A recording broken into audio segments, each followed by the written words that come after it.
A igualdade foi caminhando muito por causa da liberdade de expressão.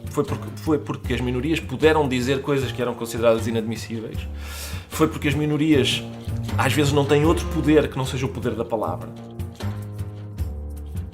E atenção, eu estou-te a citar para tentar lá. Sim, não fala mal. Chamares pussy a uma pessoa, eu duvido que vá granjear muitos amigos. Não Estás a fala mal, associar também fala. pussy à cobardia e o sexo feminino em geral. É gravíssimo. Fala.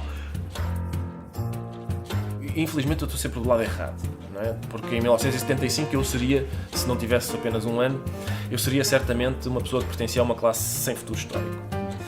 Hoje parece-me que sou uma pessoa que pertence a um género e a uma orientação sexual sem futuro histórico.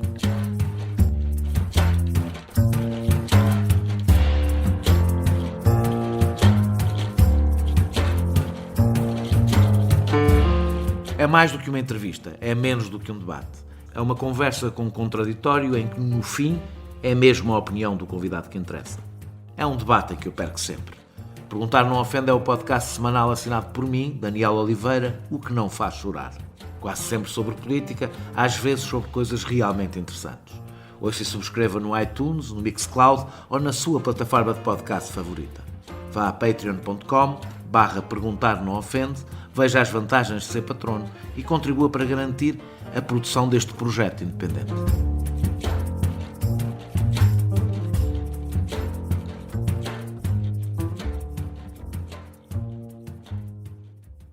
Seguramente recordam-se do antigo sketch dos Gatos Fedorentos, em que, de cada vez que Ricardo Araújo Pereira fala do coxo, do anão ou do vesgo, Tiago Dores corrige-o com os nomes a que eles têm direito. Sem grandes declarações de princípio, recorda-se que nós nomeamos os outros por aquilo que os distingue, e muitas vezes por aquilo que, aos olhos da sociedade, os distingue negativamente.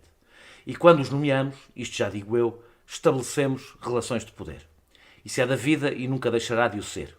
Dirão que não vale a pena sermos picuinhas, que não é assim tão importante que o Roberto seja o anão, o Nelson seja o coxo, o Zé seja o vesgo ou o Marco seja o fanhoso.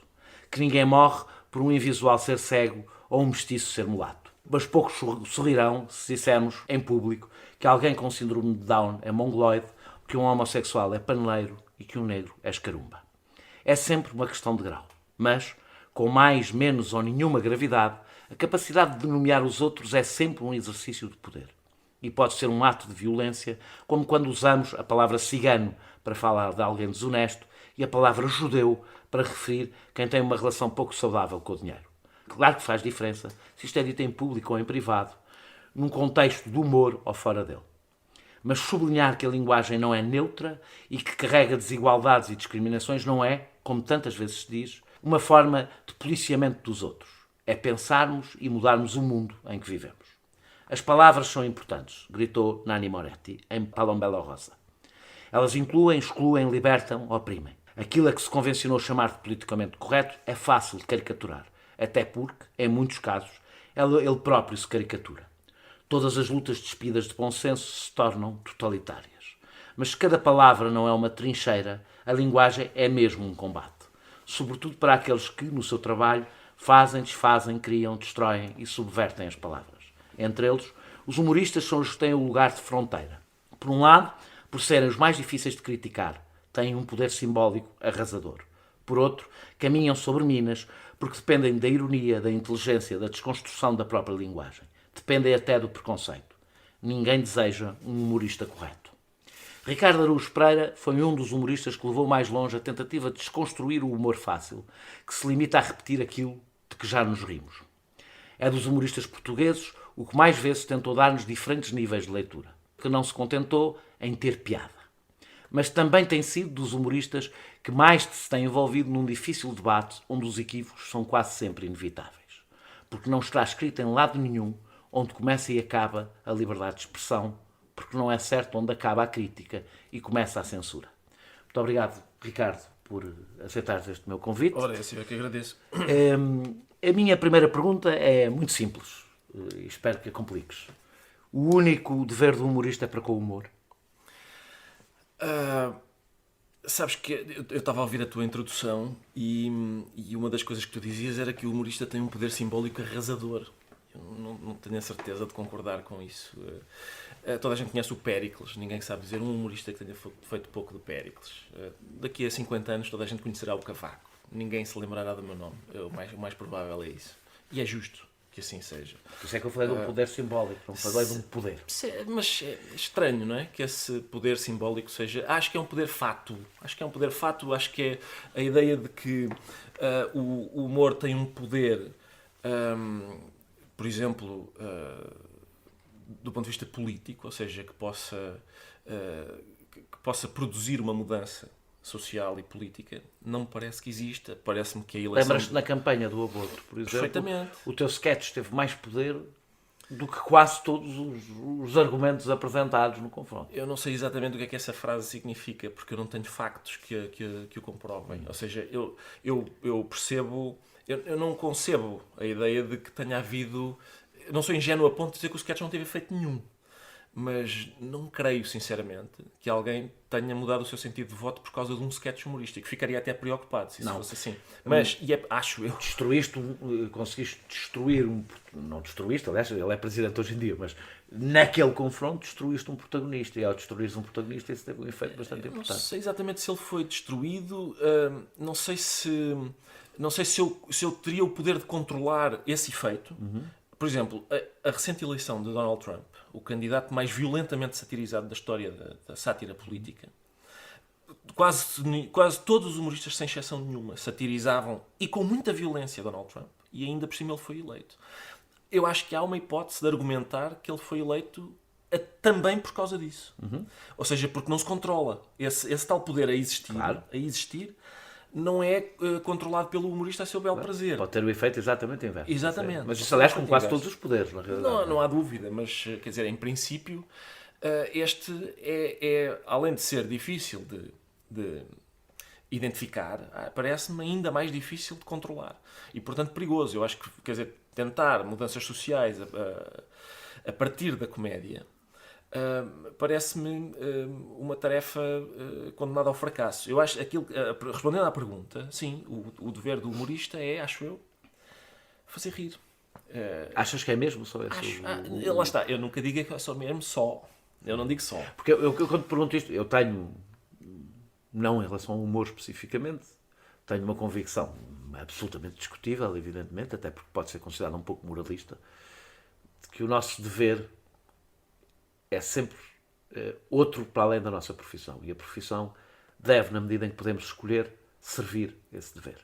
Ou seja, eu acho que o dever do jornalista não é só informar, o dever, ou é informar, mas, ou seja, eu acho que nós temos deveres sociais que são anteriores à profissão e que devem estar presentes na profissão.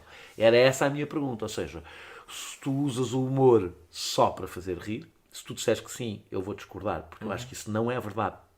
Não é verdade, não é em relação aos humores, não é verdade em relação a ti. Dá certo. E isto é um elogio.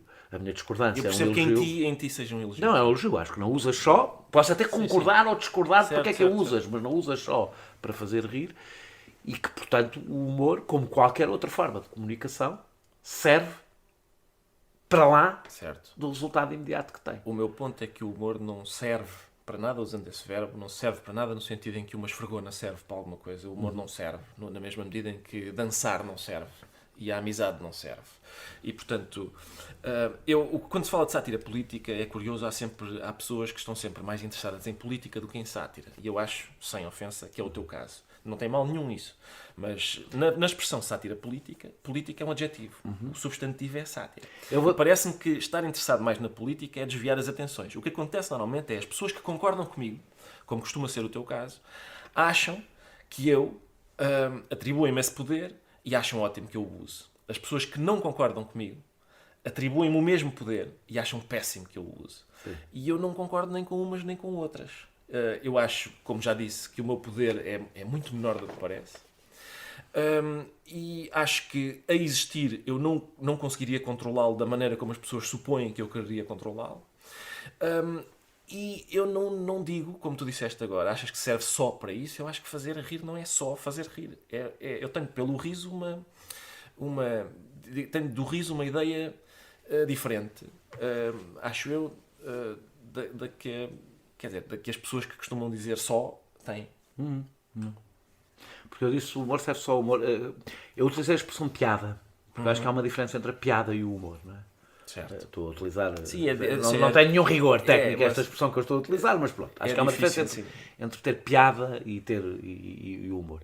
E enganas-te quando eu ligo bastante. Uma coisa é, eu, do ponto de vista público, falo de política e, portanto, naturalmente, na sátira política interessa-me mais a política. Não é assim na minha vida cotidiana. Eu adoro rir-me, sobretudo, das coisas que estão do lado inverso ao meu, ou seja, que me perturbam, se quiser. E eu, portanto, consigo distinguir perfeitamente isso. Por isso é que eu acho que este debate não deve ser um debate absoluto, deve ser um debate que vive sempre em fronteiras ténues e difíceis de definir. E, portanto, eu acho que rir, não é só um ato físico de rir. Rir estimula-nos intelectualmente, até pelas razões que disse, a compreensão da ironia, a necessidade da inteligência, tudo isso. E eu valorizo tudo isso sem conteúdo político. O que eu não faço é excluir desta equação o conteúdo político no sentido mais lato do termo. Ou seja, para mim o humor não é só entretenimento. Na realidade, para mim, nada, a não ser, quando quer desligar o cérebro, é só entretenimento. Certo. Portanto, o bom humor não é só entretenimento. E se não é só entretenimento, sim, o lado político está lá. Mas eu posso concordar com isso, sim. Não digo que seja só entretenimento, mas eu acho que o riso não é só entretenimento, é outra coisa, lá está. Quero agora falar do debate mais difícil, que tem a ver com, que é aquele que nós já tivemos algumas vezes, certo, que é sobre a censura. Vamos tentar organizar aqui isto. Ótimo. Começar pelo mínimo, que é censura legal.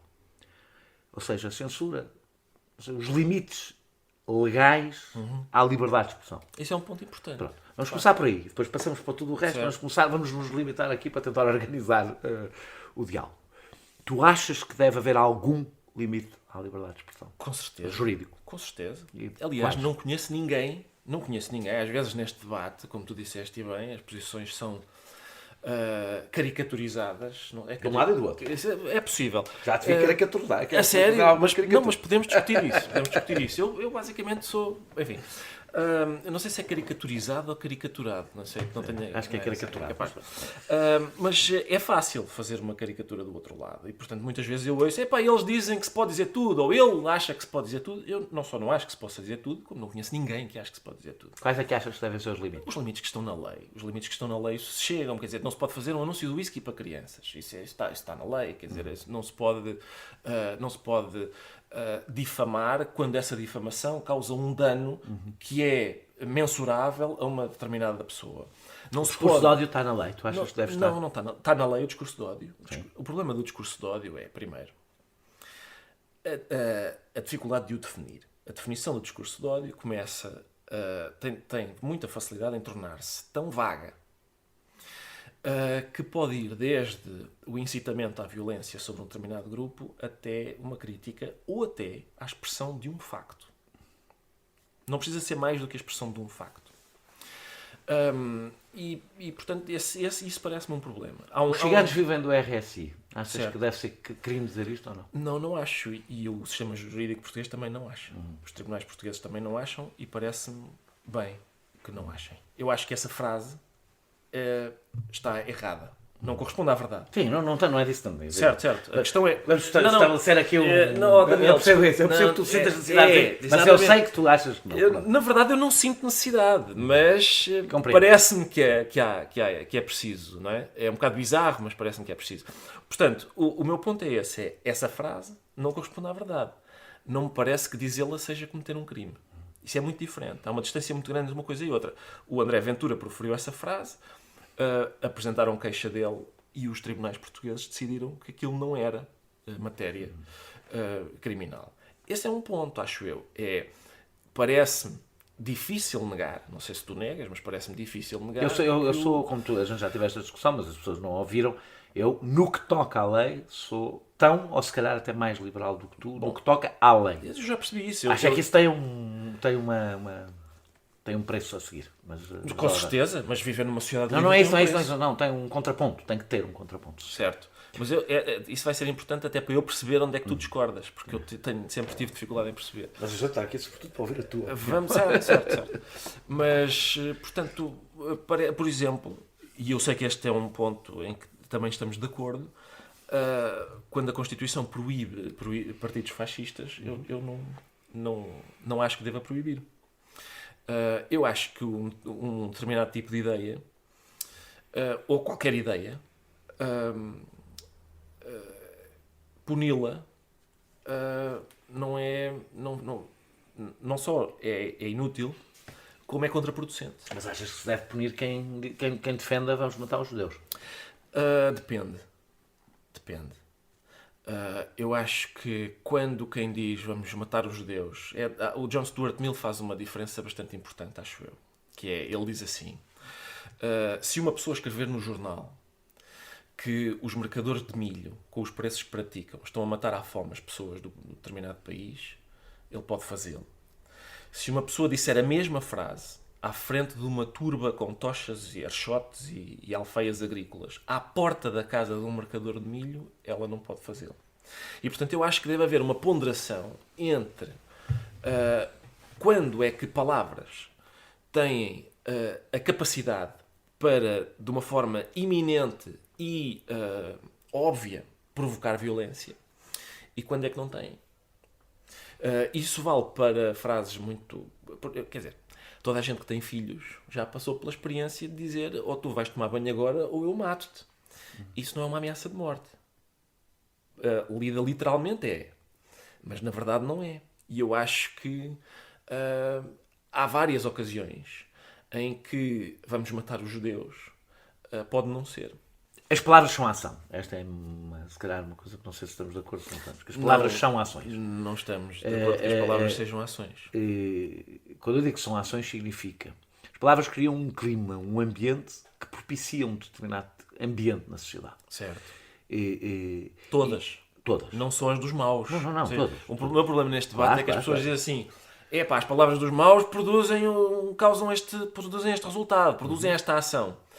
Então, mas e porquê que os bons não contrapõem? Isso são só palavras. E eu nunca percebi porque é que as palavras do lado bom são só palavras, mas as do lado mau produzem um efeito. Não, eu acho que se dividimos do lado bom e do lado mau, as palavras, por exemplo, só para tornar a coisa dos tolerantes, certo, das pessoas tolerantes, ou que defendem a tolerância e a convivência civilizada, na medida de que é possível, a convivência civilizada entre as pessoas, produzem efeitos e ainda bem.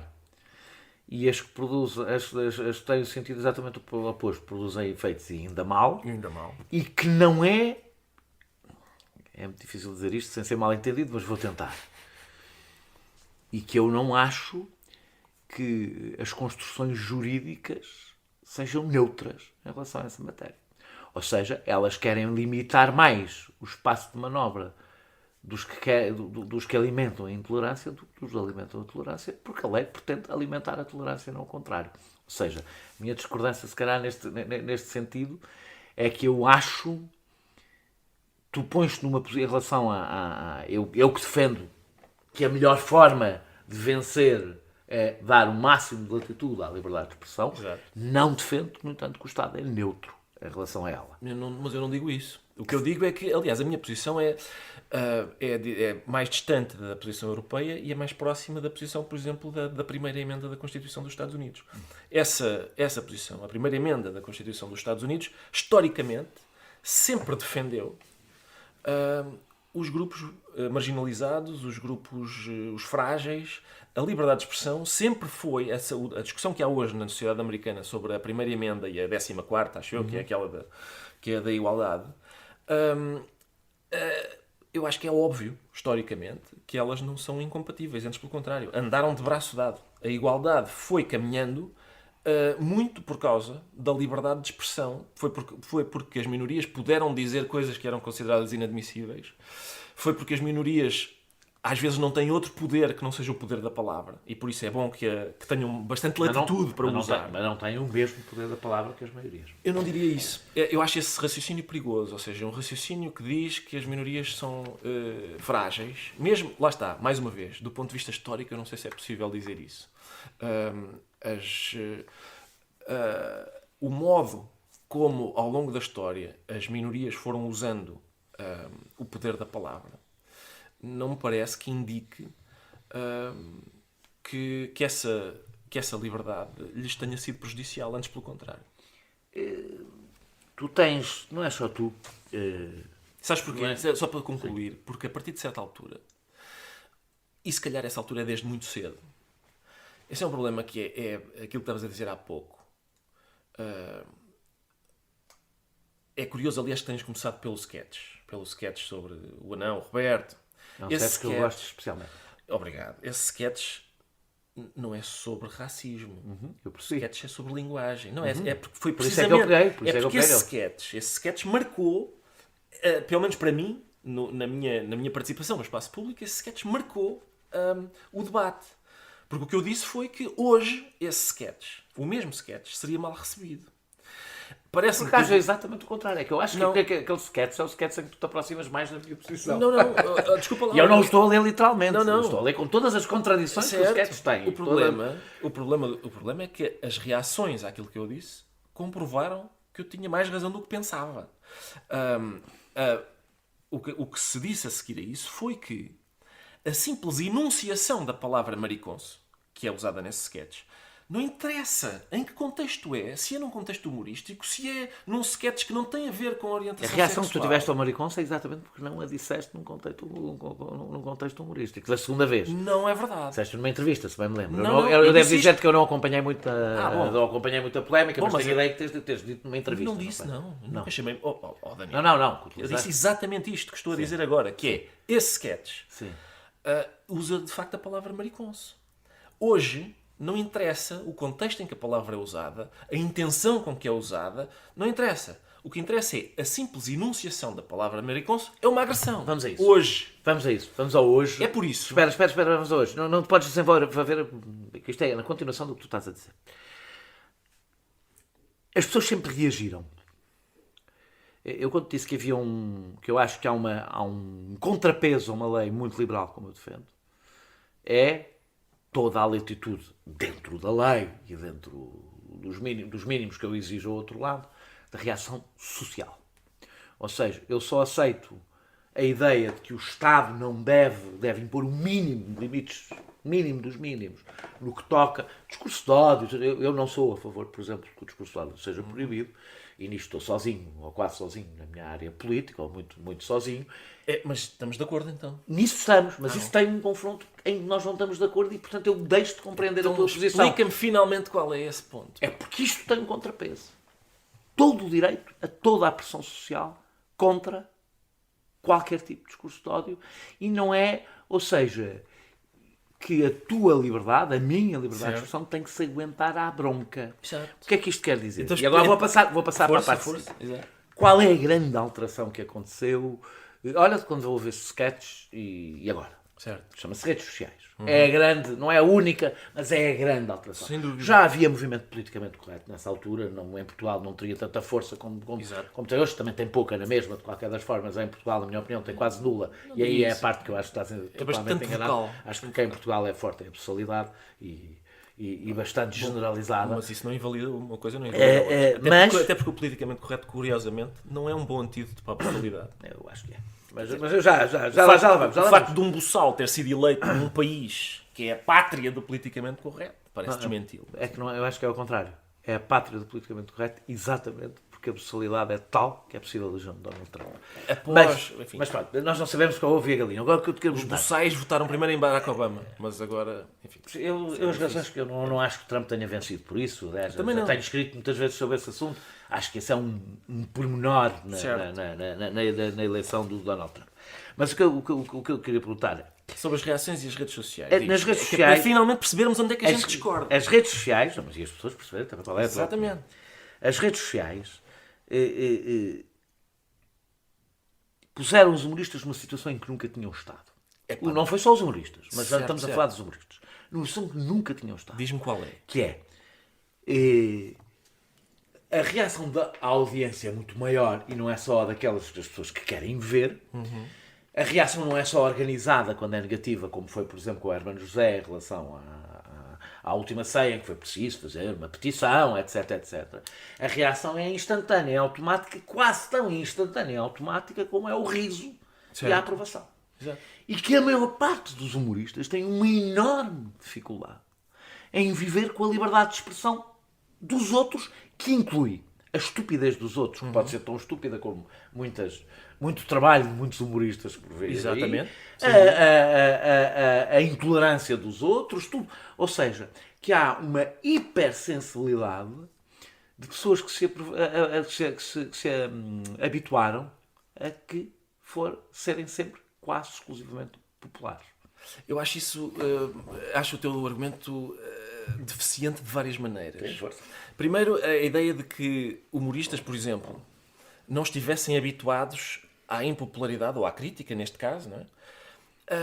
A ouvi-la. A ouvi-la. Eu sabia que ela existia, sim, mas a portanto, ouvi-la. epá, eu acho que humoristas, pintores, escritores, atores, qualquer pessoa que tenha um trabalho público, estava habituada à crítica, porque isso é uma consequência do trabalho. Quem é que estava habituado à crítica antes, então? Os contabilistas? Não. Os humoristas sempre estiveram. A gente estreia um programa, lança um livro, faz qualquer coisa, na semana seguinte não há redes sociais, mas há uma crítica, há qualquer coisa. As pessoas que têm um trabalho público sempre tiveram sob escrutínio. Os humoristas mais ainda. Porque, como tu disseste bem, um escritor lança um livro e ele vai para as livrarias. Agora, um humorista sobe ao palco, abre a boca e tem imediatamente a percepção da crítica. Se as pessoas riem, aquilo teve graça. Se as pessoas não riem, não teve. O que acontece agora, parece-me... Eu não estou em desacordo contigo, eu ainda não percebi... Lá está, mais uma vez, eu ainda não percebi o desacordo. A questão é... hoje... Isto não é um prós e contras, felizmente. Não, é certo. Não temos, eu acho que estamos em desacordo em graus, eu ainda não várias percebi coisas. qual, mas repara, por exemplo... Então vamos ver. Os humoristas dizem uma coisa e as redes sociais criticam. Por mim, perfeito. A seguir... O humorista critica as críticas. Também não tenho nada contra isso. Tu tens. Epá, é uma discussão um bocado bizarra. Porque é entre um humorista que não tem redes sociais e tu que tens e que em quase cada post vais criticar a crítica de alguém que te fez, corrigir uma interpretação que foi feita. Entra em diálogo. Eu acho normalíssimo isso. Que um humorista critica as críticas que lhe fazem e não, que depois... Não, o problema não é esse. E depois os outros critiquem as críticas. Não, é que não é o meu problema, não é que as critiquem. É que as considerem, e isso é a fronteira que eu acho que há alguns argumentos, aqui ainda não o fizeste, farás.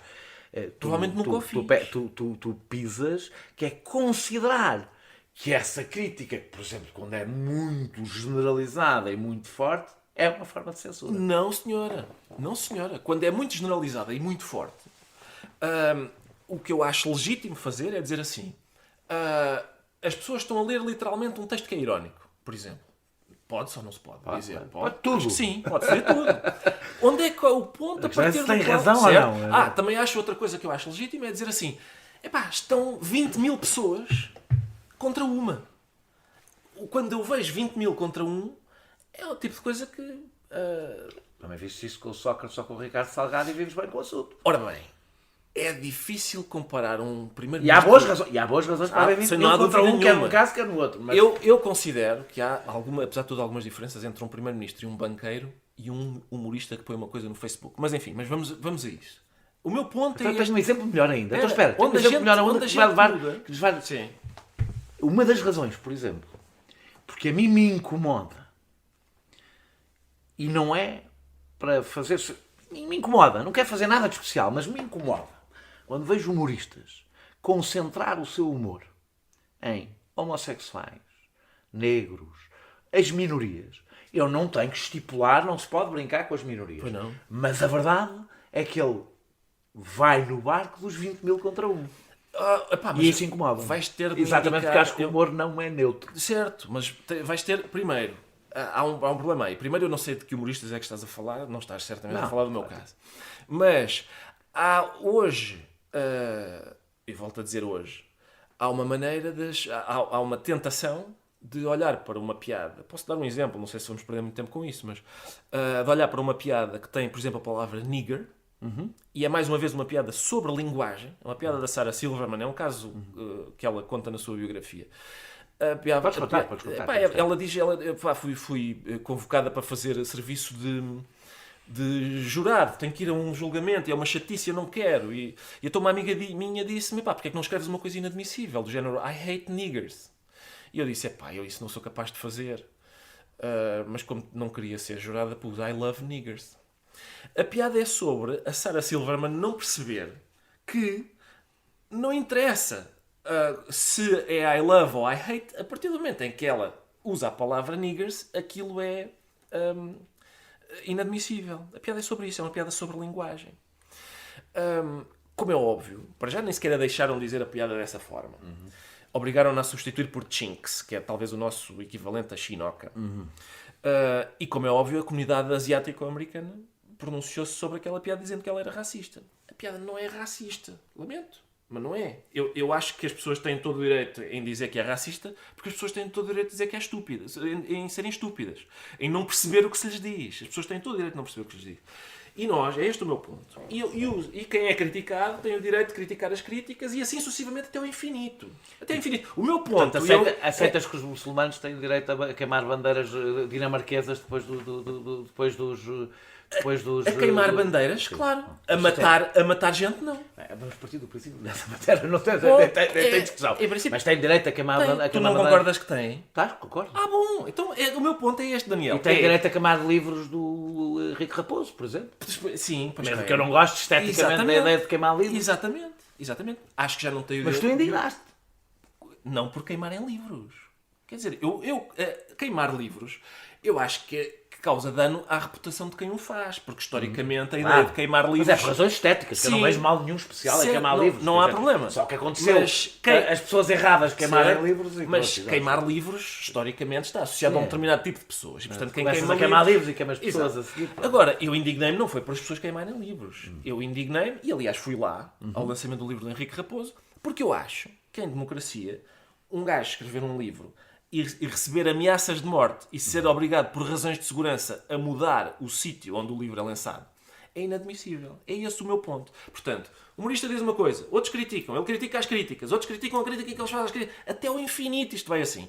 Onde é que eu acho que eu gostava de saber se é disso que tu discordas? Onde é que eu acho que o ponto fica? É que eu acho quando que as pessoas... mas a maior parte das vezes eu vejo-te indignado, por exemplo, há um mês, o Diogo Quintela fez uma piada sobre... penso que foi no Correio da Manhã. Foi, sim. Sobre crianças, as crianças... Ele não fez uma piada sobre crianças. Ele fez uma crítica ao funcionamento de um determinado hospital. Fez. Utilizando o humor... Onde são tratadas crianças com gays. E as pessoas reagiram mal. Com todo o direito. Não te indigna. É que eu tenho a sensação que te indigna quando as pessoas reagem mal a esse tipo de... A minha questão é, não me indigna nada... Acho que tenho o direito de dizer que as pessoas que leram literalmente um texto irónico estão a incorrer numa... Não estão a perceber o que estão a ler. E, portanto, só para concluir, uma pessoa diz uma coisa, outra critica a crítica e assim sucessivamente até ao infinito. Nenhum problema com isso. Onde é que começa o meu problema? Vamos ver então finalmente se arranjamos uma discordância. O meu problema é quando as pessoas criticam, conseguem de facto calar a pessoa que está a criticar. É exatamente aqui. Bom. É aqui. E, portanto, aí é que está. Por exemplo, tu gostaste quando fecharam a página do Jovem Conservador de Direito? Não, porque foi o Facebook que fechou. Eu também não gostei. Porque foi o Facebook que fechou. É diferente. O Facebook é uma empresa, eu não... Mas eu não gosto quando o Facebook fecha a dele, quando fecha a do Rui Sinal de Cordes. Não, perguntas... Tu só te manifestas quando fecha a do Jovem Conservador. Não é verdade. A sério? Partilhei um... Partilhaste? Sim. Mas disseste alguma coisa do Rui Sinal de Cordes? Podia ter dito. Eu lembro-me, não disseste. Não disseste. E a minha questão é essa. Podia ter dito. É que um sectário não defende princípios. Estás-me a chamar sectário. Na verdade, estás-me a chamar sectário. Porque esse é o problema. Sim. É quando a gente defende a nossa tribo, ninguém liga ao que a gente diz. Vou-te dizer, não, por acaso eu não esse considero. É o problema. Vou dizer-te uma coisa, eu nem considero o Jovem Conservador de Direito à minha tribo. Não considero. Mas isso não interessa agora aqui. Então é uma grande coincidência. Não é uma grande coincidência. Não é. Aliás, tu já falaste de várias posições que eu tenho que provam que isso não é verdade. Quando eu defendo, por exemplo, que os partidos fascistas devem ser legais, isso demonstra que isso não é verdade. Como defendi, por exemplo, não aqui em relação à liberdade de expressão, quando o Mário Machado, que por acaso foi preso, incluindo coisas que nos fez aos dois, certo. E saiu antes da pena, por cumprindo a lei, várias pessoas estavam muito indignadas. Eu disse, acho muito bem que saia isto que eu defendo. Não tenho esse tipo de posição. A minha questão é outra, tem a ver com o que eu te disse no princípio. Ou seja, eu não acho bem que um dos outros apagam alguma coisa. Agora, por exemplo, quando a pressão social é tanta, que alguém, por exemplo, que fez uma música, que fez um vídeo, que fez resolve retirar, porque não aguenta a pressão, Eu acho bem. Achas bem? Acho. E Eu vou-te acho explicar que porquê. para te citar, acho que é um pussy. Não, sim, tens de dizer que as pessoas não ouviram. Sim, Foi para um te debate que citar, nós tivemos na Feira do sim, Livro. aliás, É um pussy e ainda bem que é pussy. E atenção, eu estou-te a citar para te entalar. Sim, não faz mal, chamares não. pussy a uma pessoa, eu duvido Damos- que vá granjear muitos amigos. Não Estás a faz mal, associar eu disse pussy à cobardia e o sexo feminino em geral. É gravíssimo. Daniel. Faz mal. Eu acho bom sinal quando eu não tenho nenhum problema que alguém que tem um discurso de ódio, por exemplo, seja pussy. Excelente. Ainda bem que é. Prefiro do que seja corajoso. Isso é alguém que tem um discurso de ódio. E quando é alguém que tem um discurso que foi apenas mal entendido? Tá, eu acho preocupante. Mas o que eu quero dizer com isto é que se tu permites uma lei hiperliberal, tu tens que assumir que isso tem consequências. E uma das consequências é que quem vai para a arena pública usar da sua liberdade de expressão tem que estar apetrechado da determinação e da coragem suficiente, ou então apaga. Exato. E Com portanto certeza. é por isso mesmo, eu substituo a lei, é a única forma de eu aceitar isto, eu substituo a lei pela enorme pressão social. Que às vezes pode estar errada, mas é bom haver a pressão social. Eu acho, Ou seja, às vezes acho um pouco inquietante. não acho. Acho que, por exemplo, Pelo contrário. quando É a autorregulação estás a em dizer, vez da lei. estás a dizer, foi o Facebook que apagou a página do Jovem Conservador de Direita. Sabes porquê? Por um mecanismo Por estúpido causa que eu de- feito. por causa de pressão social. Mas eu, Por causa por de pressão isso é social. que eu tenho exemplo, mas por isso é que eu tenho exemplo do próprio apagar. Sim, do próprio apagar. Pronto. Do Da próprio pressão apagar. social. Nesse caso, a única coisa que eu acho acho um bocadinho inquietante a vocação das pessoas que fazem essa pressão social, porque a mim não me passa pela cabeça dizer eu não concordo com o que este tipo está a dizer e por Não é, isso não eu concordo. acho que ele não devia dizê-lo. Não, eu não concordo. Eu acho Não se chocante, trata só de não eu acho concordar. chocante, eu acho... Seja o que for. Não se trata só de não concordar. Por exemplo, eu acho preocupante, eu não sei se tu argumentas o contrário, mas que há um ambiente hoje, a partir do momento em que um organismo do Estado apresenta queixa no DIAP porque um colunista escreve que se ele mandasse os transexuais não deviam poder mudar de sexo. Eu acho isso preocupante. Quando um organismo do Estado apresenta queixa porque um tipo num canal obscuríssimo diz que determinadas deputadas são esganiçadas, acho preocupante. Acho preocupante que um organismo do Estado considere que é um organismo do Estado, mas tem às características específicas. vezes sob orientação do governo, recomenda a retirada de livros das prateleiras. Isso... Eu aí discordamos, mas não vamos entrar nesse debate. Isso... Eu, na história dos livros, discordo profundamente, porque eu não... Achas então que um organismo do Estado, por orientação do governo, recomendar a retirada de livros das prateleiras não é uma coisa que ofenda os teus... Não, estamos exclusivo, mas aqui, por isso é que eu não quero entrar nesse debate, porque é uma coisa específica. Eu não aplico as mesmas regras ao conjunto de tudo o que se faz para coisas que têm fins pedagógicos para menores. Pronto. Porque acho que há um dever social coletivo. Com certeza. E eu, por Mas- exemplo, se houver algum livro pedagógico que diga que os ciganos vivem do RSI, eu quero fora das prateleiras. Se for um livro para adultos, não quero. Não é a mesma coisa. Eu sei que não. Não estávamos exatamente a falar disso. Estava a tentar aqui Sim. perceber que eu acho que há, em relação a coisas pedagógicas para as crianças, não se aplicam as mesmas regras que aplicamos para todo o resto da liberdade de expressão, porque nós temos deveres sociais, estamos a formar pessoas que não são autónomas, não são independentes, não são dotadas do sentido crítico que os adultos são e, portanto, não podemos aplicar as mesmas regras que aplicamos aos adultos, a quem é autónomo. Certo, mas não estamos a falar de uma coisa do género os ciganos vivem todos do RSI. Eu dei-te um exemplo extremo para se Certo. conseguir perceber que Tendo é em aceitável. conta aquele critério, nenhum dos filmes da Disney é apropriado para crianças. Sim. Felizmente estão a mudar os filmes da Disney. Certo, mas mas concordarias com a proibição? Epá, eu teria alguma dificuldade. Pegando exatamente nisto que estávamos a falar das redes sociais, a minha pergunta é se a autocensura, é uma pergunta simples, a autocensura é um ato de inteligência ou não é um ato de inteligência?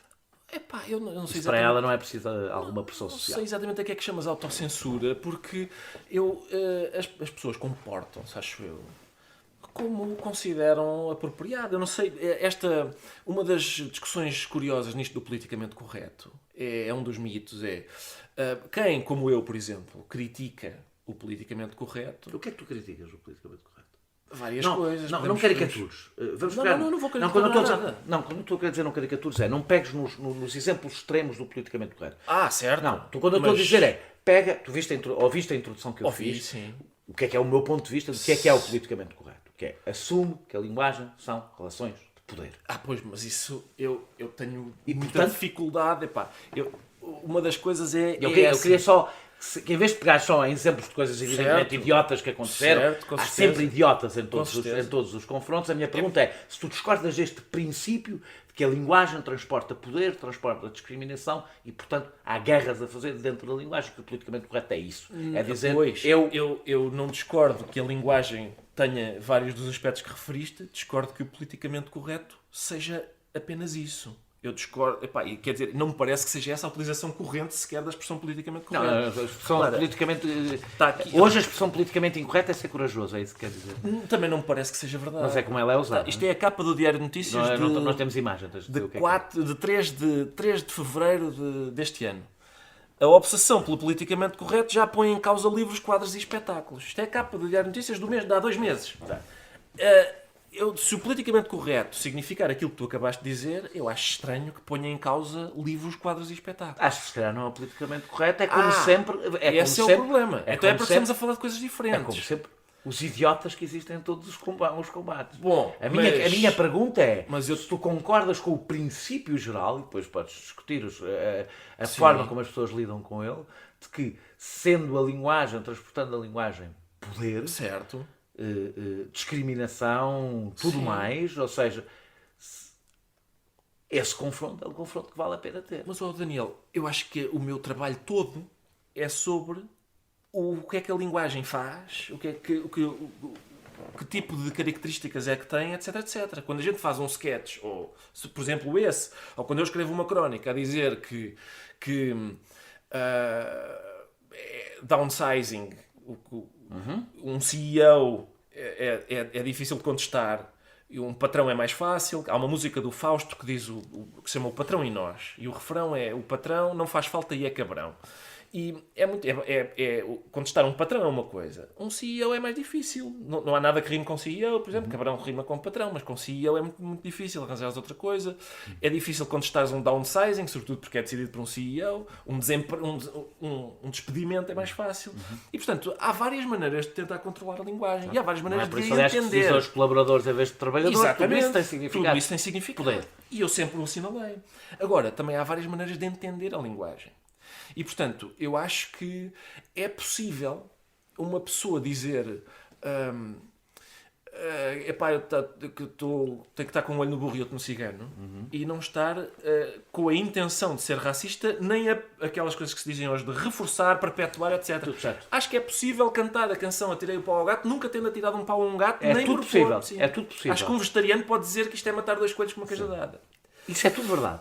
No entanto, mais uma vez, eu insisto, eu sou um defensor do bom senso e, portanto, eu acho que todos os confrontos políticos, culturais, não podem ignorar, nem devem ignorar, não podem ser totalitários, ou seja, não podem ocupar todo o espaço da nossa vida. E eu, por exemplo, faço uma grande distinção entre o que se diz em público e o que se diz em privado. Uma enorme distinção. Eu acho que em privado podes dizer tudo. Exato. Desde que conheças os interlocutores com quem estás, porque agora, isso não impede... Tu podes não ter a intenção. O assinalar, que dizer estou com o olho no burro, o olho no cigano, tem um significado específico. É só dizer uma coisa simples. Tu, quando falas, tens o dever de pensar. Com certeza, quando falas, tens o dever de pensar. Mas o que o politicamente correto faz, isso é uma coisa, ainda há 2 ou 3 meses se discutiu aqui, uma coisa bizarra, que é se o politicamente correto é ou não é mera boa educação. Eu adorei o debate. Estás a falar do que disse o Miguel Esteves Cardoso, sim. Eu acho que não é só. E o que disseram várias outras pessoas a seguir. Eu acho que não é só. Eu acho que o próprio Miguel Esteves Cardoso e as pessoas que dizem que o politicamente correto é mera boa educação, nem elas acreditam que é, porque caso contrário... Mas o Miguel Esteves Cardoso, nessa mesma conversa, disse uma coisa que eu acho, essa sim, interessante, que é, nós não podemos esquecer que um negro que vai conduzir um bom carro as pessoas pensam que ele o roubou. Com certeza. Não o podemos esquecer, Pois não. incluindo quando fazemos piadas. Sem dúvida, claro. E aliás, eu tenho feito muitas. Pá, por exemplo, não te vou indicar momentos da minha vasta obra. Não, acho que não tenho que o fazer, não vou aborrecer as pessoas com isso. Mas. Sim, quer dizer, nem as pessoas que dizem que o politicamente correto é mera boa educação acreditam no que estão a dizer. Caso contrário, os críticos do politicamente correto seriam meros mal educados. E não é isso. Os casos são meros boçais, mas não estou a falar do teu caso. Não é isso que as pessoas dizem. As pessoas dizem que são fascistas e são racistas e machistas, etc. Os casos são. Sim, mas então não é um caso de boas maneiras. Eu acho que não é. Não é, também acho que não. E não é a primeira vez. Acho que essa parte também existe. O próprio Miguel Esteves Cardoso revela que não é, que há grandes diferenças, porque ele diz que as pessoas têm até a generosidade de nos corrigir. Ora, a boa educação faz parte das regras da boa educação, tu não corrigires a boa educação dos outros. Isso, portanto, afasta o politicamente correto da boa educação. Mas eu acho que nós devemos ter a generosidade de corrigir os outros. Eu tenho a generosidade de corrigir as minhas filhas e é porque são minhas filhas. Tenho muita dificuldade de ir para a rua e dizer: olha, o senhor está a comer de boca aberta, olha, o senhor devia comer menos batatas fritas. Não estou a falar de educação, mas eu não estou a falar de boa educação. Eu estou a falar de corrigir os outros significa, podes fazê-lo de formas mais inteligentes ou mais estúpidas, mais histéricas ou mais calmas. Podes fazê-lo de muitas maneiras, mas lembrar. Então, se calhar é esse lembrar que o politicamente. Lembrar que um olho no burro, outro no cigano, tem um significado insultuoso, que é violento para uma comunidade que passa a vida. É porque nós esquecemos disso. Tem a ver muitas vezes com conseguires pôr-te nos pés dos outros, que é. Nos sapatos dos outros. Que é um homossexual que cresceu a vida toda a ouvir piadas sobre homossexuais. Sem dúvida. E que isso é de uma violência brutal. Mas como é que é... por exemplo, o Mark Ashton cresceu a vida toda a ouvir piadas sobre isso.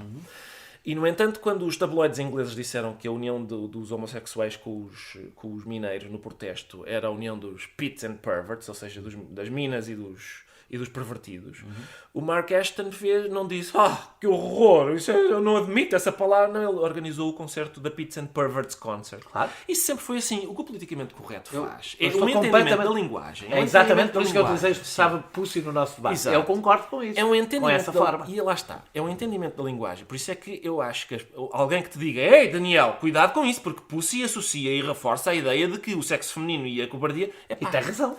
Tem. Pronto. Não. Então, é essa a tua intenção quando dizes... Não, não, espera, não, Ricardo. Tem razão quando diz, não tem razão quando diz que reforça e perpetua. A não ser... Por isso eu concordo contigo. Eu nunca me viste desmentir que os contextos em que as palavras são utilizadas... com certeza. Bom. E mais... Eu não defendi a estupidez humana. Bom. É isso que eu estou aqui a fazer. Mas eu tenho outro ponto, que é, além disso, o reforçar e perpetuar, eu fico perplexo se isto reforça e perpetua. É que a minha questão é, o Martin Luther King não obteve o que obteve, dizendo: ei, peraí, agora para tudo, toda a gente, e agora ninguém me chama preto durante 5 anos. Não, ele obteve as coisas que obteve, apesar de lhes continuarem a chamar preto, e eu acho que se pode argumentar que, em parte, por causa de lhe chamarem preto. Porque a partir dessa altura, se calhar a partir desde muito cedo, uma pessoa que chama preto causa dano na sua própria reputação. E não na ofensa que faz. Eu não sei se não causava. Agora, o que é curioso e é isso o politicamente correto, a não ser que estejamos muito a falar de coisas muito diferentes. Eu dei na introdução disso, o que é que eu entendo como politicamente correto. Eu acho que faz parte daquilo a que se costuma chamar politicamente correto, por exemplo, o facto de, nos últimos anos, nos Estados Unidos, a palavra aceitável para definir, por exemplo, os negros, tenha mudado de colored, negro, black, African American e hoje é person of color. Todas estas palavras que foram aceitadas num tempo, nos discursos do Martin Luther King, por exemplo, é negro, foram aceitáveis num tempo e são absolutamente inaceitáveis hoje. Quem disser hoje nos Estados Unidos negro, referindo-se a um negro, é o pior de tudo. É o pior de tudo. Quando era a palavra aceitável. As palavras têm conta. O negro por si só não tem. O negro é só uma palavra. Pois claro. Mas o Daniel, se calhar é melhor. Mais uma vez no contexto em que foi usado. Exato, mas é melhor dizermos no momento em que estamos a falar é person of color. Porque se calhar daqui a 3 anos vai ser outra coisa. É assim. E o problema não é das palavras. O problema é das pessoas a quem as palavras se referem e do modo como as pessoas entendem as características eventualmente negativas desse grupo. Eu devo dizer que acho que a pior de todas é a afro-americana. Acho que é a pior delas todas. Neste momento estamos em person of color. Por exemplo, para definir deficientes, foi crippled, handicapped, disabled e hoje é special needs citizen. Hoje. É bom dizer hoje, porque amanhã... E tu achas que é indiferente? Não, eu não estou a dizer que acho que Só é quer perceber indiferente. se tu achas que é Eu não indiferente. estou a dizer que acho que é indiferente. Tu analisares que as palavras vão tendo significados diferentes historicamente, é evidente. Eu estou a dizer A várias questão é, se coisas. tu achas que é indiferente chamares mongoloide a uma pessoa com síndrome de Down. Não, eu não acho que é indiferente. Eu acho que não é... Apesar de, tecnicamente, não ter nada de especial Não, dizeres não, mongoloide. não, Porque não. tem a ver com as feições, até. Certo. Mas, no entanto, Eu acho isso primeiro- ganhou um significado. As palavras são Exatamente. dinâmicas Ganhou. e ganham um significado Ganhou. que é mau. Quer dizer, Exatamente, que é mau. insultuoso. Assim como Colored ganhou, e depois Negro ganhou, É a vida. e depois Black ganhou, e depois African American ganhou, e Person of Color há de ganhar. Eu só quero perceber o que é que tu... é a O que conclusão eu que chegas acho com é isso. que o problema não é as palavras, como é óbvio. O quê? O problema é que Palavras eles são só querem palavras. criar um eufemismo e assim, por exemplo, a palavra velho, a maneira como a palavra velho evolui, velho, idoso, sénior, a minha questão é, quem é que decide isso? Quem é que decide? Não foram os velhos reunidos em plenário que disseram, pessoal, agora ponha o braço no ar, quem é que acha que a partir de agora é Então, sério? vá. E quem- Sabes o que é que foi? O que eu sinto é, os velhos que eu conheço, pelo menos, continuam a referir-se a si próprio como velhos. Sim. Eu, Para mim nas não é um bom últimas exemplo, eleições, não nas é um últimas melhor eleições, nós fizemos uma coisa sobre uma senhora de cor-de-rosa que ficou muito famosa por ter abordado o Passos Coelho. E o que ela lhe diz na rua é: Sr. Primeiro-Ministro, olhe pelos velhos, porque nós precisamos. Ela não diz olhe pelos séniores, Sr. Primeiro-Ministro. Ela tem outros problemas. Os problemas não é a designação do grupo a que ela pertence, são os problemas de facto verdadeiros do grupo a que ela pertence. Vamos assumir uma Não coisa são que os se calhar velhos. estamos de acordo. Não são os velhos Vamos que assumir dizem. uma coisa que se calhar estamos de acordo. Que quem nomeia, aliás, foi assim que eu comecei, que é sempre quem tem mais poder que nomeia. Que nomeia. Que diz quais são os nomes das coisas. Se a linguagem é uma relação de poder, tendem a ser os que têm mais poder a impor a nomeação mais generalizada. Então quem impôs estas Não foram os mudanças... ciganos que inventaram a expressão ciganada. Não foram, seguramente. Não foram. Não foram. Não. Nem foram os judeus Não. que inventaram a expressão. Isso foi uma judiaria. Não. Portanto, as palavras, as várias que tu vais falando, retratam a correlação de poder, a relação de poderes que existe na altura. E, portanto, se calhar a Certo. conclusão que tu tens que chegar, independentemente de gostares ou não gostares de cada uma das palavras, isso é indiferente, é que aquilo que te incomoda corresponde, na realidade, a um maior poder de pessoas mais inclusivas e mais tolerantes. Mas essas pessoas são mais... Por exemplo, portanto, as pessoas que substituíram colored por negro eram mais inclusivas, e depois as que substituíram negro por black eram ainda mais inclusivas, Provavelmente. e as que substituíram black por African American ainda mais. É. O caso da palavra velho, por acaso, é curioso. Por causa da palavra velho eu não gosto por uma razão, porque eu não percebo de onde é que vem o problema com a palavra velho. Acho que não tem nada a ver com o Mas, epá, Não, acho que não tem nada a ver com o e de onde é que vem o problema com a palavra negro? Não, mas é que, acho que não tem nada a ver. No De caso onde é que vem o do- problema no com a ca- palavra black? Pá, de onde é que vem o problema com a palavra mulato? Queres que eu te diga? Bem, eu digo de onde é que vem. Não, Vem é da por causa da vem da mula, etimologia. vem da mula, Da né? etimologia. Sim. Achas que as pessoas que usam hoje a palavra mulato... Cá não. No Brasil sim. Ah, bom. Porquê? Mas, lá Mas está. porquê? Mas porquê? Isso é uma coisa curiosa. Mas porquê que cá não e no Brasil sim?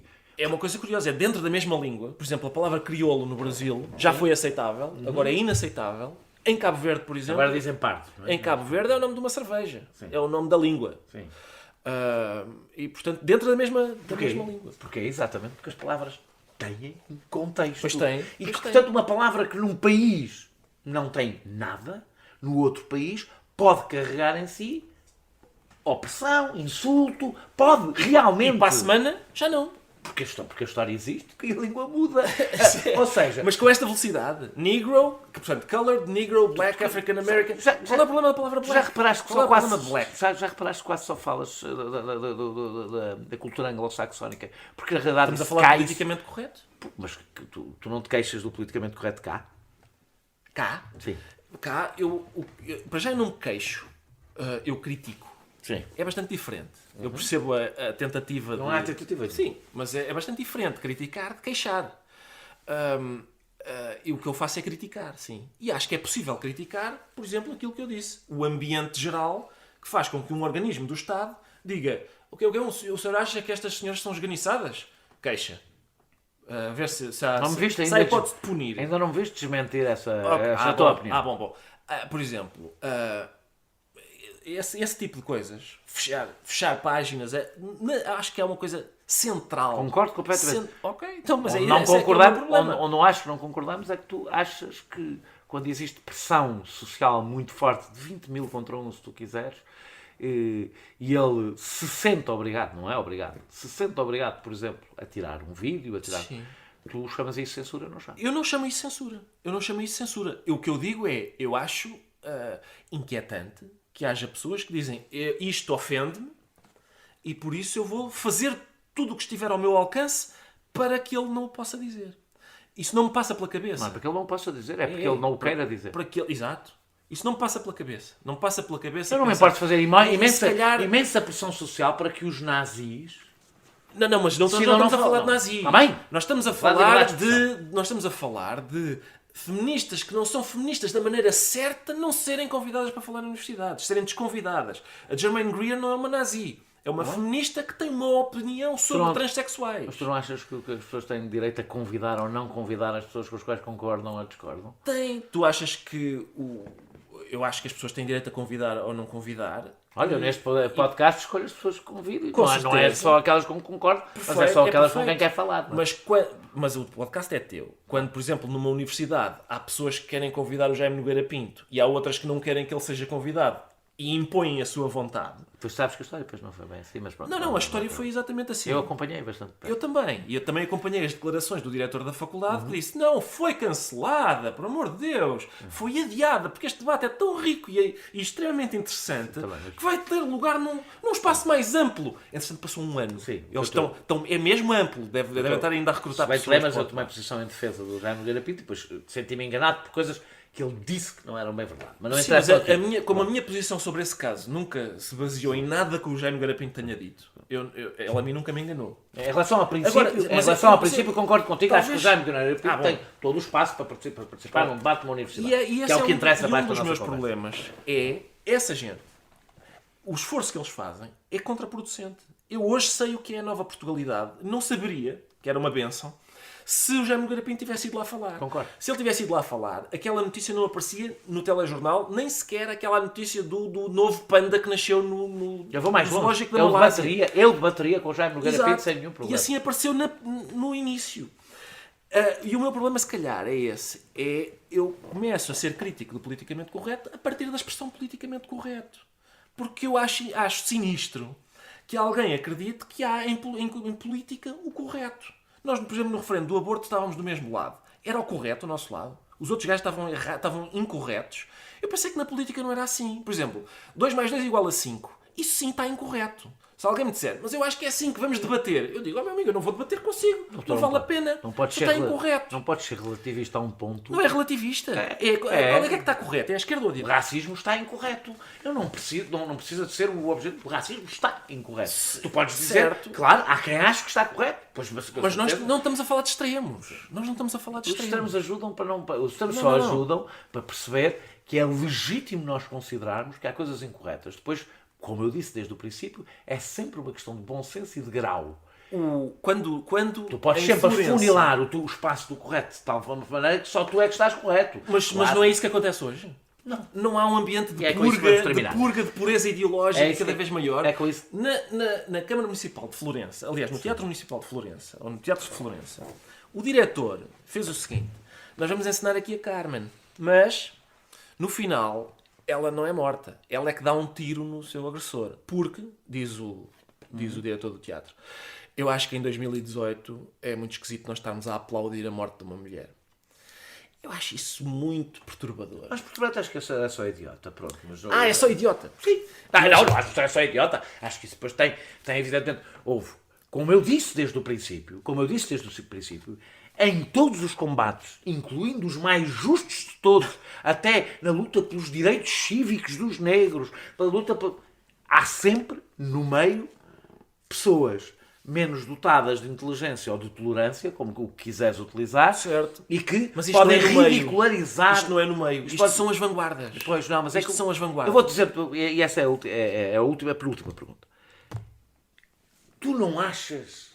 Ou seja, eu acho que nós fazemos, sobretudo, um olhar totalmente diferente, sobretudo do país onde estamos, e tu é aqui que és ouvido, não é nos Estados Unidos.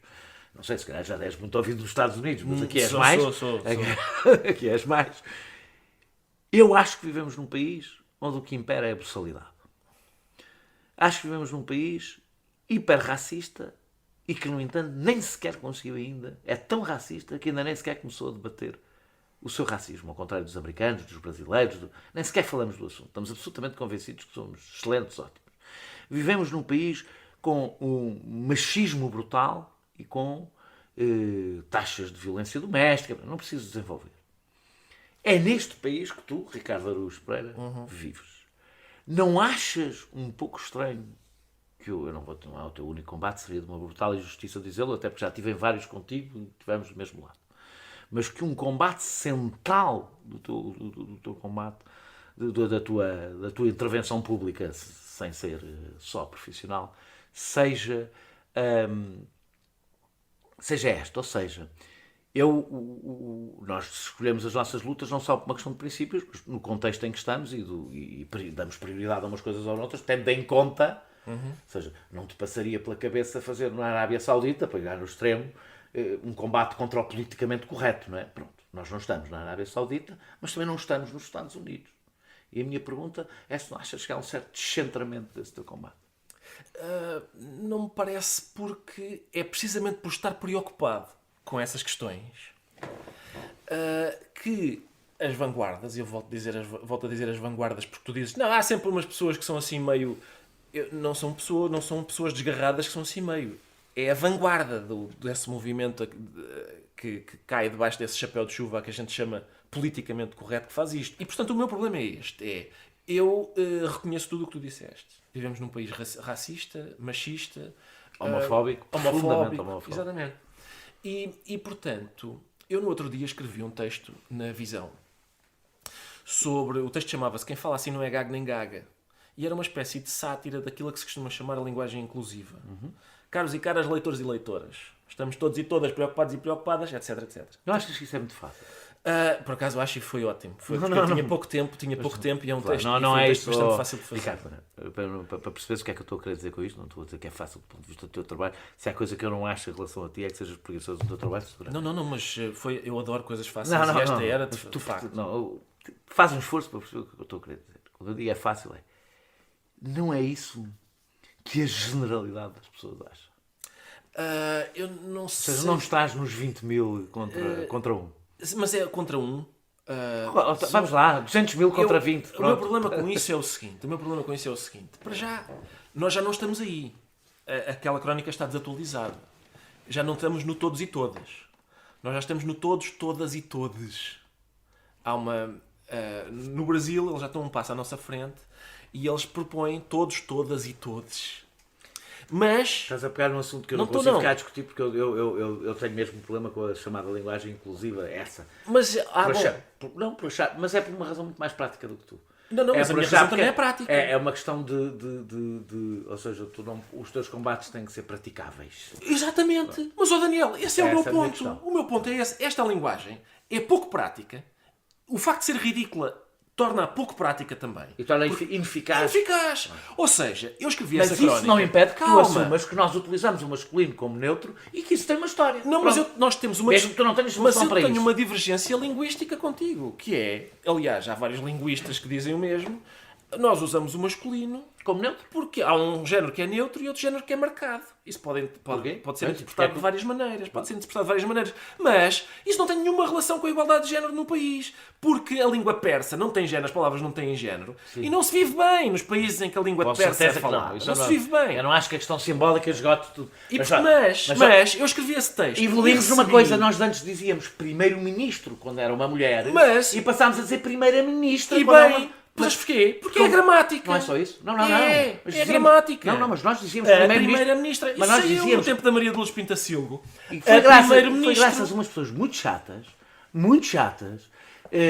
picuinhas, e que achavam que a linguagem era importante, que se passámos a dizer a primeira-ministra, conforme é possível. Conforme manda a gramática. Pronto. Conforme manda a gramática. Visto, até para conquistar a gramática foi preciso algum politicamente correto. Isso não é politicamente correto. É muito simples. Na gramática está lá. Agora, a presidenta já é outra coisa. É absurdo porque o presidente é neutro. Exatamente. Não é nem masculino, se todas as palavras fossem como presidente, não havia nenhum problema. Estás a perceber? E, portanto, eu escrevi essa crónica. Recebi uma carta de uma ex-secretária de Estado que me exige da minha parte uma intervenção reparadora dos danos que a minha crónica causou. Eu fui ver o governo a que esta secretária de Estado pertenceu. Durante a legislatura, este governo teve para aí uns 30 ministros e teve 4 ministras. Eu acho mais danoso para a ideia de igualdade aceitar fazer parte de um governo que é desigual desta forma do que um gajo que escreve na última página da Visão um texto porque acha, e acho que tem direito a ter essa opinião, que aquilo a que a gente chama linguagem inclusiva, primeiro, é ridículo, segundo, é contraproducente, terceiro, não tem qualquer relação com as desigualdades sociais do país. A gramática e as desigualdades sociais não andam a par e passo. A mudança do Ricardo Araújo Pereira, que recebia prémios da ILGA, não quero voltar ao episódio de apresentar a ILGA, não interessa neste caso, escreve um livro de crónicas com o título Reacionários, com 2 Cs. É coincidência? É reação tua a um sentimento dos outros em relação a ti? Ou diz qualquer coisa sobre o teu percurso? O livro chama-se Reacionário com 2 Cs porque a editora do livro reuniu uma série de crónicas e disse... Eu não tenho nada contra o título. Não. Percebes o que é que eu quero dizer eu com esta... não percebo. Eu gostava que tu assinalasses a mudança. As mudanças que tu assinalas, é sempre a mesma coisa. Eu gostava que tu assinalasses. Onde é que eu, por exemplo, a minha posição em relação ao aborto não mudou. Em relação aos homossexuais, ao casamento homossexual e à adoção, não mudou. Em relação à igualdade de género, ao aborto, não mudou. Mas só sobre o título, para explicar, o título foi a ideia da editora e eu acrescentei, a única coisa que eu fiz nessa capa foi acrescentar com 2 Cs, porque eu sou reacionário em relação ao acordo ortográfico. Mas reacionário, tens a tua opinião. Não considero isso reacionarismo, não é a minha, mas... Há um certo reacionarismo em relação ao acordo ortográfico. Sou reacionário à moderna utilização do adjetivo brutal, por exemplo. Sou reacionário em relação a modernices tipo redes sociais e o brunch. Eu não percebo o brunch. Eu não sei se tomei pequeno almoço a mais, se almocei a menos. Não percebo se estou com fome, se sou um alarve, não percebo. É esse tipo de reacionarismo, sim. Eu em alguns desses assuntos também serei reacionário. O título é irónico. Eu sei que o título é irónico. Eu percebi que o título é irónico. A minha pergunta, o que é que eu acho que mudou? O foco. O foco. Ou seja, eu acho que tu não mudaste, olhando para estes anos todos, deixa-me terminar, olhando para estes anos todos, eu não reparei que tu tivesses mudado de posição em relação a nada de essencial. Mudaste, eu também mudei, uma outra gente mudou em relação a posições de várias coisas, mas acho que no essencial não mudaste nada. A questão é, onde é que tu pões o foco? E o título é muito onde pões o foco. Certo. E a minha pergunta é, se aceitas que mudaste o foco e se isso é uma reação aos outros, uma evolução tua ou uma mera coincidência? Ainda bem que me perguntas e ainda bem que te fazes essa pergunta. Que é para falarmos de mudança, sobre quem é que mudou. Na altura em que se discutia o casamento entre pessoas do mesmo sexo, os nossos adversários, em desespero de causa, avançaram com um último argumento, que era ok, casem, mas Chamem-lhe outra coisa. Não lhe chamem casamento, inventem lá a vossa palavra. Sim. Os meus amigos e eu achámos este argumento extraordinário e começámos a pensar que tipo de palavra podia ser essa. E achámos que era engraçado se fosse esverneque. O Fernando pediu a mão do Mário em esverneque. Dancei tanto na festa de esverneque da Carla e da Teresa. A deputada Isabel Moreira gostou tanto desse sketch que o usou num prós e contras. Citou-nos, disse, isso parece o esverneque. De facto, eu achava, e continuo a achar, que inventar uma palavra para um grupo não é incluí-lo. É exclusão. É exclusão. Aliás, uma das maiores importâncias dos homossexuais poderem casar, uma delas, é poderem casar aquela palavra. Está essa palavra. A linguagem é nossa. Inventar uma palavra só para eles é uma espécie de principado da fuseta linguístico. Estes senhores têm aqui o seu sítio. Os anos passam. E de repente dizer boa tarde a todos é ofensivo. Como se diz, é boa tarde a todos e todas. E agora, aliás o Miguel Esteves Cardoso falou nisso, pondera-se a hipótese, porque não engenheiros, engenheiras, engenheiros, arquitetos. Aquela coisa do X também. Exatamente. Porque não? Nos Estados Unidos... Não poder ser lido, mas pronto. Exatamente. Nos Estados Unidos estão um passo ainda mais à frente. Que é, atenção que as pessoas não binárias são não binárias de várias maneiras.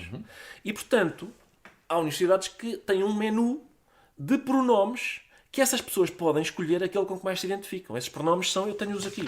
São, por exemplo, fer, ze, she. Isto soa-me tanto a esverneque que eu fico arrepiado. Concordo, eu subscrevo. E Não portanto, respondeste à minha pergunta. eu respondi-te. Eu não sei o que é que mudou, mas eu acho que não fui eu. Eu continuo a achar que esverrinha é que exclui. Eu continuo a achar que uma palavra especial para mim me exclui. Não me inclui, não me integra. Mas eu perguntei-te se mudaste o foco. Tu podes dizer que é por causa disso. Exatamente. Como os outros por causa mudaram disso, e sim. tu mudaste o É foco por causa porque a disso. realidade mudou. Eu acho muito inquietante quando as pessoas, e mais inquietante ainda, quando as pessoas que pensam como eu em relação a quase tudo, tomam atitudes que são contraproducentes em relação à luta que eu acho que é justa. Eu acho muito justa a luta sobre a igualdade entre homens e mulheres. Eu acho que escolher o cartão da cidadania é um caminho que prejudica. Porquê? Esse é um caso em que eu não percebo qual é o problema. Eu acho, Se sinceramente, existe que uma expressão chamada cartão de cidadania, por que raio é que lhe achas chamada cartão acho de que cidadão? escolher o cartão de cidadão, escolher embirrar com o cartão de cidadão... Podes dizer que não é uma prioridade. Não é uma... Exato. Não, Mas mas é mais do que não ser uma Isso é prioridade. sempre Não. e não É tem mais do que mal. não ser uma prioridade. Eu, ao contrário de outras pessoas, acho que podemos discutir muitas coisas ao mesmo Eu tempo, também. mas que há Eu prioridade. estou farto do argumento que não é uma prioridade quando a gente diz vamos discutir agora, por exemplo, o aborto. Não é uma prioridade. Agora- não é nesse sentido que eu digo que não é uma Agora prioridade. a minha pergunta é, O que eu digo faz é... mais mal que bem? Não, faz mais eu acho bem que que faz. mal. Faz Eu mais acho que bem faz. mal. Eu acho que faz. Faz porque é de facto... eu acho que aí há uma certa clivagem entre esquerdas. Entre uma determinada esquerda. Eu acho que a esquerda em geral identificou, e bem, que o género, a cor, a orientação sexual são fatores de desigualdade. Mas uma determinada esquerda parece ter esquecido que o principal fator de desigualdade sempre foi e continua a ser a classe social. Eu acho que a principal clivagem continua a ser a classe social. Exato. E estamos de Também acordo. parece. É uma das razões porque eu gosto tanto de uma pessoa como o Bernie Sanders, que conseguiu, durante todo um discurso político, dizer todas estas questões são fundamentais, mas, meus amigos, uma mulher negra CEO não deixa de ser CEO. Exato. Estamos completamente de acordo nessa Exatamente. matéria. A minha portanto- discussão é outra. É que se tu opores o foco nessa tua resistência, não afastaste o foco de todas as outras, incluindo da social, da de classe, ou seja, se ao escolheres esse foco, não foi abandonaste, estás lá, mas deixaste de ter foco nos combates que são fundamentais. O que eu estou a se não dizer- fizeste não. exatamente o mesmo. Não. O que eu estou a dizer- Falas mais da linguagem e do que te irrita em relação aos outros da linguagem do que das discriminações que nós realmente temos em Portugal. O que eu estou a dizer é que a senhora que faz 2 turnos seguidos no mini preço e depois ainda vai para casa e vai fazer a cama e não sei o quê e vai fazer o jantar, está-se borrifando para se ter um cartão de cidadania no Porquê bolso. que não fizeste Borrifando. E mais, e quando vê que as pessoas que deviam estar a defendê-la, a defender os seus verdadeiros problemas, estão a falar sobre o cartão de cidadania. Por isso é que eu acho que o PCP... Então porquê é que não escolheste, isso como porquê é que não escolheste Estou sempre a escolher isso. Esse Estou tema sempre a como um falar tema sobre isso. central, Sempre a falar em sobre vez de isso. ser a reação aos estou- que querem mandar a eu estou linguagem. sempre a falar sobre isso. E é por isso que eu acho essencial o PCP, com todos os defeitos que tem, acho que é uma das razões pelas quais, não é a única, mas é uma das e forte, para não haver uma extrema-direita, por exemplo, para não haver Concordo. veleidades da extrema-direita em Concordo, Portugal, é que o PCP não esquece. E na altura do cartão de cidadania viu-se que o PCP disse se passássemos a falar de coisas sérias. O que me parece é que o PCP está atento a questões que são de facto essenciais para que as pessoas que são o nosso eleitorado, que são o eleitorado desta esquerda, não se sintam abandonadas. Concordo. Não pensem que de repente aí sim o foco está mudado para o que interessa menos. E continua centrado naquilo que interessa mais. Pá, Vamos terminar, fazer-te só uma última pergunta mesmo. Tu estás irritado com a tua esquerda? não é a minha, não sei se é a minha. Repara, eu na altura em que... Vou repor. Sim. Se tu estás irritado com aquelas pessoas que tradicionalmente estiveram na mesma área longa, cultural e política que tu. Eu não sei se irritação é a palavra certa, mas eu acho que... acho que há um clima de purga, faz-me lembrar muito aquele vocabulário de... Em 1975, infelizmente eu estou sempre do lado errado, não é? Porque em 1975 eu seria, se não tivesse apenas um ano, eu seria certamente uma pessoa que pertencia a uma classe sem futuro histórico. Hoje parece-me que sou uma pessoa que pertence a um género e a uma orientação sexual sem futuro histórico. Acreditas mesmo nisso? Estás a dizer? Não. Estou a dizer de uma determinada perspectiva, de um certo ponto de vista, parece-me que hoje, e isso eu acho inquietante porque é uma espécie de racismo invertido. Tu não achas que continua a ser mais fácil ser mulher Ser homem heterossexual do que ser mulher homossexual? Não há dúvida rigorosamente nenhuma sobre isso. Parece-me que hoje, sem prejuízo disso, eu não estou a dizer se em termos sociais isso é ou não é verdade, é óbvio que isso é verdade. O que eu estou a dizer é que para um determinado tipo de pessoas, algumas pessoas que estavam ao meu lado em algumas lutas, não interessa exatamente um argumento, não interessa os argumentos das pessoas, interessa quem é que os diz, quem é que disse determinado argumento, qual é a cor, a orientação sexual e o género de quem disse determinada coisa. Sim, ele disse uma coisa que pode estar certa, pode, mas ele tem estas características. Essa maneira de desqualificar um argumento por causa da identidade de quem o exprime é uma espécie de racismo invertido. Uma coisa... E eu acho que há várias coisas nisto do politicamente correto. Vários fenómenos, vários subfenómenos, como apropriação cultural, etc., que são uma espécie de racismo invertido. No outro dia, aquela magna questão de saber se o Justin Bieber pode ou não pode usar rastas. Não pode porque os negros é que têm o cabelo assim. Eu não vejo muita diferença entre isso. Eu escrevi uma crónica sobre isso. Achas que há uma obsessão identitária? Acho. Não vejo muita diferença entre isso e... Um preto de cabeleira loira e um branco de carapinha não é natural. O que é natural e fica bem é cada um com o seu cabelo. Acho inquietante que haja... Que o moderno antirracismo seja tão parecido com o antirracismo. Acho, por exemplo, que quando... Talvez se queira dizer que não há ação sem reação. É sempre assim.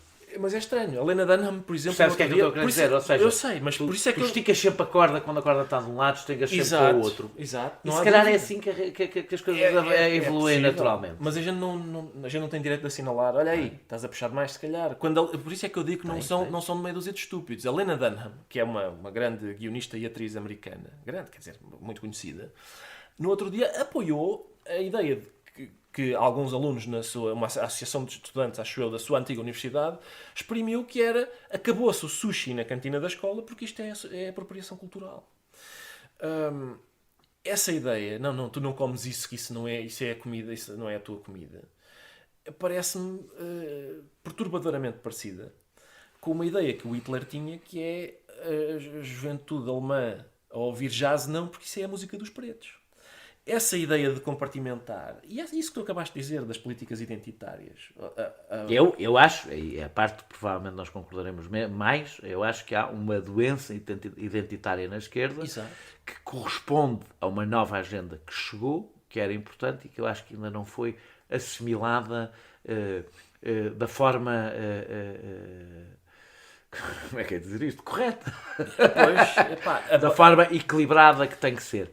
Acho que isso é natural. Acho que isso é natural no início dos movimentos políticos. Aliás, se olhares para o Malcolm X, se olhares para vários momentos, para o aparecimento da identidade LGBT no início e a forma como manifestou essa identidade, faz parte das identidades oprimidas serem excessivas nesse lado identitário, até chegares a um outro momento. Há um ponto fundamental que distingue, e é isso que, por exemplo, ativistas dos anos 60, como a Camille Paglia, por exemplo, e etc., dizem, que não havia nenhuma intenção de restringir o discurso das outras pessoas. Antes, pelo contrário. Havia a ideia... Mas no Malcolm X tu até assistes algo? Não me parece. Não parece que seja possível dizer isso em nenhum destes momentos. Naquela geração dos anos 60 em Berkeley, era o contrário. Hoje, Berkeley é uma universidade em que se fecham as portas a pessoas que querem ir lá falar, se causa até algum tumulto violento quando algumas pessoas que são consideradas ofensivas querem ir lá falar. Nos anos 60 era exatamente o contrário. E eu partilho a perplexidade dessas pessoas. Por este fenómeno, sim. Ricardo, muito obrigado por teres aceito este meu convite. Espero que tenhas gostado. Eu gostei. Sim, obrigado, é verdade. Gostei muito, obrigado. Este podcast é produzido por João Martins, a música é de Mário Lajinha e a ilustração de Vera Tavares.